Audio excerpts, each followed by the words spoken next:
आज हम chemical reactions of नाइट्रोएल्केन्स and नाइट्रोएरीन्स, नाइट्रोएल्केन एवं नाइट्रोएरीन्स की रासायनिक अभिक्रियाएं के बारे में पढ़ेंगे।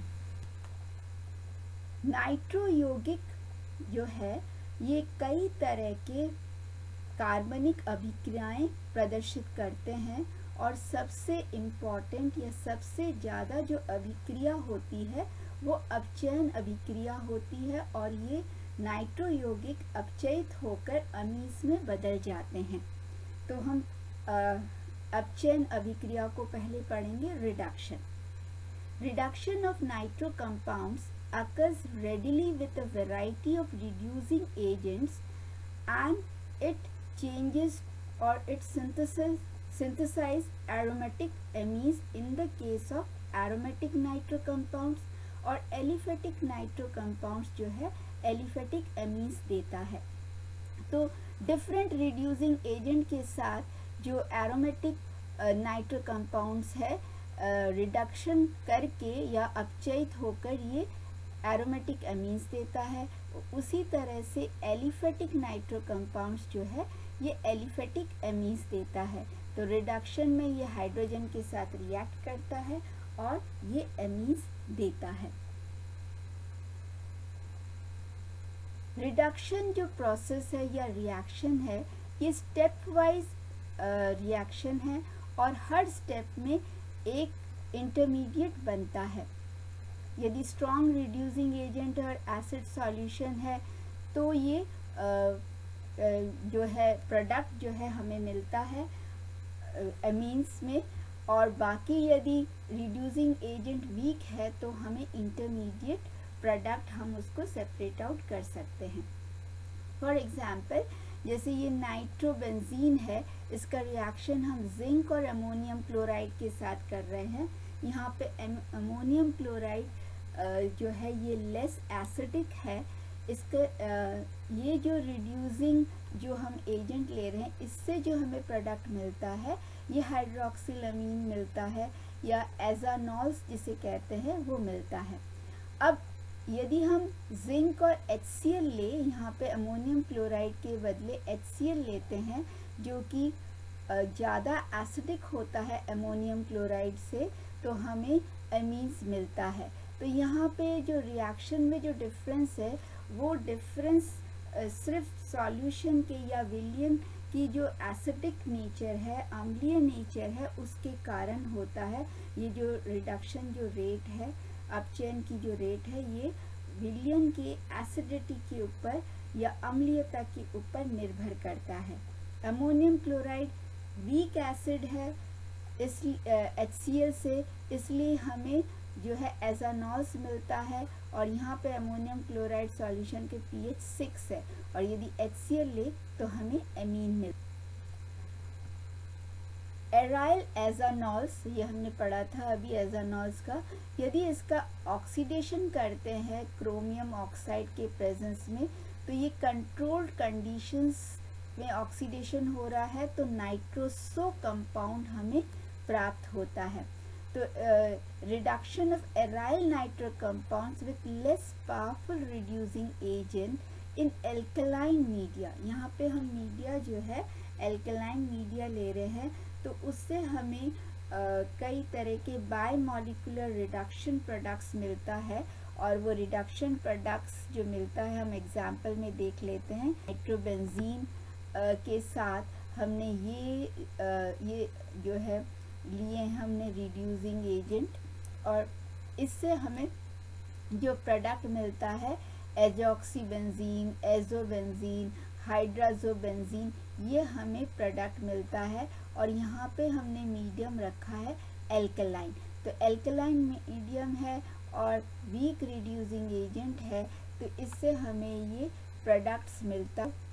ये प्रोडक्ट्स जो है इसको यदि टिन और हाइड्रोक्लोरिक एसिड के प्रेजेंस में इनका फर्दर रिएक्शन है तो ये रिड्यूस होके ये अमीन में बदल जाता है या रिड्यूस होके हमें अमीन देता है। तो हमने ये देखा कि वीक रिड्यूसिंग एजेंट है तो हमें इंटरमीडिएट प्रोडक्ट मिलता है, और फाइनली यदि हमें स्ट्रॉन्ग रिड्यूसिंग एजेंट लेते हैं तो हमें फाइनली जो है हमें एमीन्स प्राप्त होता है। तो इस तरह से हम देखते हैं कि जो इंटरमीडिएट जो कंपाउंड्स बनते हैं रिडक्शन में, तो ये नेसेसरी नहीं है कि इंटरमीडिएट सीधा एमीन्स भी बन जाए, और यदि हम लेस या वीक रिड्यूसिंग एजेंट लेते हैं तो हमें इंटरमीडिएट प्रोडक्ट्स हमें मिलता है। सेवरल पॉलीनाइट्रोबेंजीन डेरिवेटिव मीन्स एक से ज़्यादा नाइट्रो ग्रुप यदि बेंजीन रिंग के अंदर जुड़ा हुआ है तो वो पॉलीनाइट्रोबेंजीन होगा। उसका डेरिवेटिव जो है they have important herbicidal uses, इनका उपयोग किया जाता है। और जैसे कि N3 di ethyl 1,6 trifluoromethyl 1,2,4 di nitro 1,3 benzene di amine, ये एक प्रोडक्ट है।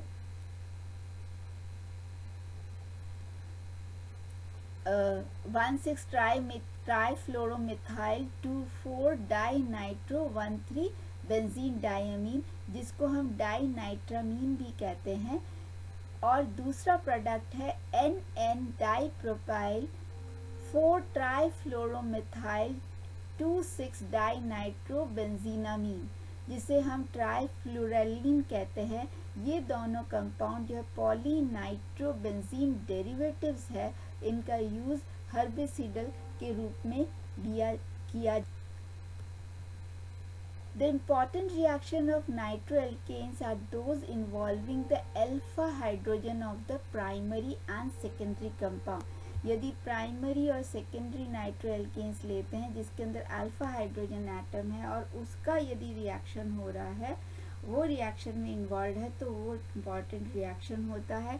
जैसे कि नाइट्रोमीथेन एसिडिक इस सफिशिएंट, ये एसिडिक होता है एक्वस हाइड्रोक्साइड सॉल्यूशन में डिज़ोल्व होने के लिए और एनायन प्रोड्यूस करता है, और एनायन का जो इलेक्ट्रॉनिक स्ट्रक्चर है वो नाइट्रेट एनायन की तरह होता है। इसका एक इंटरेस्टिंग प्रॉपर्टी ये है कि ये आयन जो है जबकि सॉल्यूशन एसिडिफाइड, यदि सॉल्यूशन एसिडिफाइड है उसके अंदर ये आयन है, तो ये unstable rather strongly acidic isomer of nitromethane बनता है और उसे हम एसी फॉर्म कहते हैं। और ये एसी फॉर्म जो है ये स्लोली रिवर्ट होके स्टेबल नाइट्रो फॉर्म में कन्वर्ट हो जाता है। जैसे ये नाइट्रो है, एसिडिक मीडियम में ये एसी फॉर्म, ये एक आइसोमर में बना, ये H जो है इसके साथ जुड़ जाता है और फिर धीरे स्लो प्रोसेस में ये फाइनली एसी फॉर्म जो है नाइट्रो फॉर्म में ये कन्वर्ट हो जाता है। तो यहाँ पे जो है अल्फा हाइड्रोजन एटम के से जो आयन बनता है उस आयन से ये आइसोमर जो है ये इंटरचेंज हो। Primary and secondary nitro compound जो है एल्डोल एडिशंस और माइकल एडिशंस शो करता है विथ सूटेबल कार्बोनिल कंपाउंड्स और बेसिक कैटालिस्ट के प्रेजेंस में। तो ये कार्बोनिल कंपाउंड्स फॉर्मल्डिहाइड है और बेस कैटालिस्ट के प्रेजेंस में ये एल्डोल या माइकल एडिशन रिएक्शन शो करता है। तो इस तरह से ये एडिशन कंपाउंड जो है ये बनता है। नाइट्रो कंपाउंड्स जो है ये क्वाइट अनस्टेबल है, क्योंकि यदि थर्मोडायनेमिक सेंस में देखें और स्टोइकोमेट्रिक कंडीशन में इनका डिकम्पोजिशन ऑफ नाइट्रोमीथेन देखते हैं तो इसका जो डेल्टा H0 का मान है वो 67.4 किलो कैलोरीज पर मोल है। तो ये सिंपली ये अनस्टेबल है और ये टूट जाता है एज ए एक्सप्लोजिव के रूप में। इस एनर्जी को हम काम में लेते हैं, means rapid rate of reaction करके इसको हम एज एन एक्सप्लोजिव के रूप में भी कमर्शियल यूज़ किया जाता है। जैसे कि some nitro compound TNT, there is a further advantage of means explosive के रूप में काम में तो लेते हैं, परंतु लो शॉक सेंसिटिविटी के रूप में भी इसका एडवांटेज है। TNT is not detonated easily, means इसको हम ईजिली जो है इसको एक्सप्लोसिव के रूप में या ये जो है एक्सप्लोजिव के रूप में, ज्वलनशील सब्सटेंस के रूप में काम में नहीं ले सकते, कि धीरे धीरे जो है ये बर्न होता है और धीरे धीरे एक्सप्लोड होगा, और ये जो है बर्न होता है एक्सप्लोड विदाउट एक्सप्लोडिंग, विदाउट मतलब बिना फटे ही ये जलता है। परंतु एक बार यदि डिटोनेशन स्टार्ट होता है, जलना स्टार्ट हो जाता है, तो इसका डिकम्पोजिशन जो है बहुत रैपिडली इसका डिकम्पोजिशन शुरू हो जाता है। अदर पॉली ये TNT है, 1-methyl-2,4,6 try nitrobenzene, 2,4,6 try nitrobenzene, इसको TNT कहते हैं। दूसरे पॉली नाइट्रो कंपाउंड जैसे कि पिक्रिक एसिड है, टेट्राइल है, इनको भी एक्सप्लोसिव के रूप में इसका एक नाइट्रो कंपाउंड का एक एरोमेटिक नाइट्रो कंपाउंड, जो पॉली नाइट्रो कंपाउंड का जो है ये चार्ज ट्रांसफर कॉम्प्लेक्स बनाता है एरोमेटिक हाइड्रोकार्बन के साथ, जो कि हाइड्रोकार्बन के अंदर सूटेबल या सब्स्टिट्यूटेड एल्काइल ग्रुप्स हो। जैसे पिक्रिक एसिड जो है एरोमेटिक हाइड्रोकार्बन के साथ ये क्रिस्टलाइन सॉलिड होता है, जिससे कि separation, purification, identification of aromatic hydrocarbon में काम में लिया जाता है। ये कॉम्प्लेक्स जो है similar complexes are form between aromatic hydrocarbons and trinitrobenzene, which demonstrates that the nitro group rather than the hydroxyl group are essential to complex formation। तो ये नाइट्रो ग्रुप के कारण जो है कॉम्प्लेक्स फॉर्म होता है, चार्ज ट्रांसफर कॉम्प्लेक्स बनता है। तो चार्ज ट्रांसफर कॉम्प्लेक्स में जो है कि वैलेंस बॉन्ड स्ट्रक्चर होता है, जिसके अंदर इलेक्ट्रॉन डोनर मॉलिक्यूल से एक्सेप्टर मॉलिक्यूल में ट्रांसफर होता है। इसको पाई कॉम्प्लेक्स भी कहा जाता है, क्योंकि one component of the complex has a pi electron system। Charge transfer or pi complex between polynitro compound and aromatic hydrocarbon appears to give sandwich type structure with the aromatic ring in parallel planes।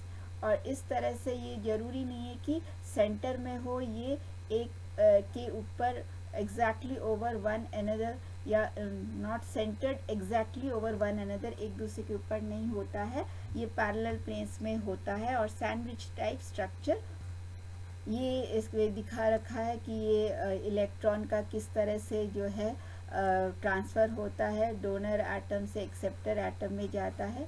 Charge transfer complexes जो है ये highly coloured complex होता है, जैसे example है benzene और tetracyano ethene जो है ये कलरलेस है सेपरेटली, परंतु इनका जब इन दोनों का कॉम्प्लेक्स बनता है वो एक्सेप्ट इलेक्ट्रॉन करके कॉम्प्लेक्स बनता है, तो it gives a bright orange complex, एक ब्राइट ऑरेंज संकुल देता है जब ये मिक्स होकर एक कॉम्प्लेक्स बनता है।